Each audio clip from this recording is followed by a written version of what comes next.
Hi friends, welcome back to my channel సరదాగా కాసేపు. ఈరోజు మన వీడియో వచ్చేసి బ్రోకలీ ఫ్రై ఎలా చేసుకోవాలి అనేసి ఈరోజు మనం చూద్దామండి.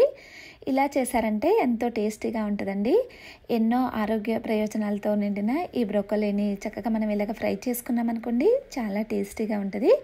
ఇలాగ చేసుకుని మనం రైస్లో కానీ లేకపోతే చపాతీలో కానీ రసం సాంబారు వాటిలో కూడా సైడ్ డిష్గా ఇలాగ చేసుకొని పెట్టుకోవచ్చండి. చాలా రుచిగా ఉంటుంది. తప్పకుండా మీరు కూడా ట్రై చేయండి, మీ అందరికీ కూడా నచ్చుతుంది. ఇక మనం లేట్ చెక్కకుండా వీడియోలోకి వెళ్ళిపోదాం. వీడియోలోకి వెళ్ళే ముందు మీరు కనుక ఫస్ట్ టైం నా ఛానల్ చూసినట్లయితే సబ్స్క్రైబ్ చేసుకోండి, అలాగే సపోర్ట్ చేయండి.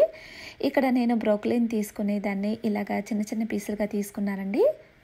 ఇలాగ నేను కొన్ని పీసులు తీసుకొని ఒక బౌల్లోకి వేసుకుని ఇక్కడ నేను హాట్ వాటర్ యాడ్ చేస్తున్నానండి. ఇలాగ హాట్ వాటర్ వేసుకుని దీంట్లోకి కొంచెం సాల్ట్ యాడ్ చేస్తున్నాను. ఇలాగ సాల్ట్ కూడా వేసుకున్న తర్వాత మనం ఒకసారి కలుపుకుందామండి.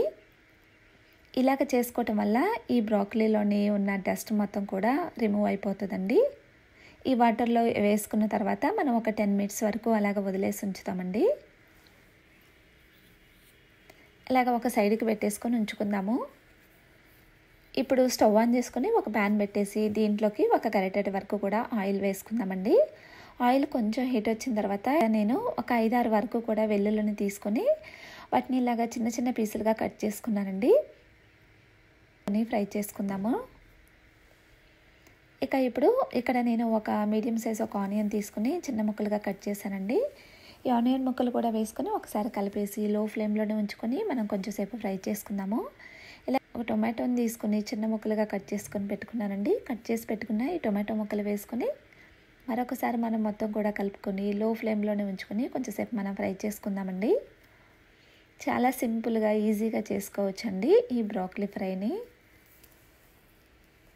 ఇక్కడ చూస్తున్నారు కదా, మనకు చాలా వరకు కూడా ఫ్రై అయిపోయింది. ఇప్పుడు దీనిలోకి కొంచెం పసుపు, అలాగే రుచికి సరిపడా సాల్ట్, అలాగే కొంచెం కారం కూడా యాడ్ చేస్తున్నానండి. అలాగే దీంతోపాటు కొంచెం ధనియా పౌడర్ కూడా వేసుకొని మరొకసారి మనం మొత్తం కూడా కలుపుకుందామండి. కొంతమంది బ్రోకలీ అంటే తినరు కదండి, అలాంటి వారి కోసం చక్కగా ఇలాగ చేసి పెట్టారంటే ఎంతో ఇష్టంగా తింటారండి. ఇలాగ ఒకసారి మొత్తం కూడా కలుపుకున్న తర్వాత ఇప్పుడు దీనిలోకి వాటర్లో నుంచి మనం బ్రోకలీని తీసుకొని ఇలాగ వేసుకుందామండి. ఈ బ్రోకలీ ముక్కలు వేసుకొని ఒకసారి మొత్తం కూడా కలుపుకుందాము.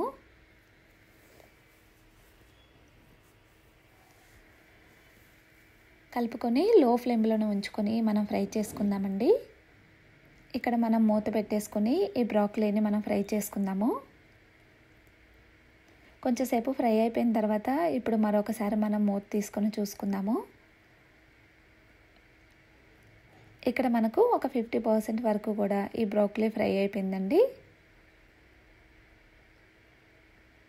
ఇప్పుడు నేను లైట్గా వాటర్ని స్ప్రింకిల్ చేస్తున్నాను. ఇలాగ వాటర్ కూడా స్ప్రింకిల్ చేసుకొని ఇప్పుడు మరొకసారి మనం కలుపుకుందామండి. కలుపుకొని మరొకసారి మనం మూత పెట్టేసుకొని మరి కొంచెం సేపు మనం ఫ్రై చేసుకుందాము ఈ బ్రోకలీని. కొంచెంసేపు అయిన తర్వాత మనం మూత తీసుకుని చూసుకున్నామంటే మనకు బ్రోకలీ చక్కగా ఫ్రై అయిపోయిందండి. ఇప్పుడు దీనిలోకి కొంచెం మిరియాల పౌడర్ వేస్తున్నానండి. వేసుకొని ఒకసారి కలుపుకున్న తర్వాత ఇక ఇప్పుడు ఫైనల్గా కొంచెం కొత్తిమీర వేస్తున్నాను. ఇలాగ కొత్తిమీర కూడా వేసుకొని మరొకసారి మనం మొత్తం కూడా కలుపుకొని స్టవ్ ఆపేసుకొని వేడివేడిగా ఒక బౌల్లోకి సర్వ్ చేసుకుని తీసుకున్నామనుకోండి, ఎంతో టేస్టీగా అలాగే ఎన్నో హెల్త్ బెనిఫిట్స్ ఉండే ఈ బ్రోకలీ ఫ్రై రెడీ అయిపోయిందండి. చాలా సింపుల్గా ఈజీగా చేసుకోవచ్చండి. ఇలాగ చేసుకొని మనం ఒక బౌల్లోకి వేసుకొని కూడా డైరెక్ట్గా తీసుకోవచ్చు. అంత టేస్టీగా అంత బాగుంటుందండి. తప్పకుండా మీరు కూడా ఇలాగ ట్రై చేయండి, మీ అందరికీ కూడా నచ్చుతుంది. ట్రై చేసి మీకు ఎలా వచ్చింది అనేది కామెంట్ చేయటం మాత్రం మర్చిపోమాకండి. ఈ వీడియో మీకు నచ్చిందనే అనుకుంటున్నాను. ఈ వీడియో నచ్చినట్టయితే ఒక లైక్ చేయండి. ఇలాంటి మరిన్ని వీడియోస్ కోసం మన ఛానల్ను సబ్స్క్రైబ్ చేసుకోవటం మాత్రం మర్చిపోమాకండి. Thanks for watching.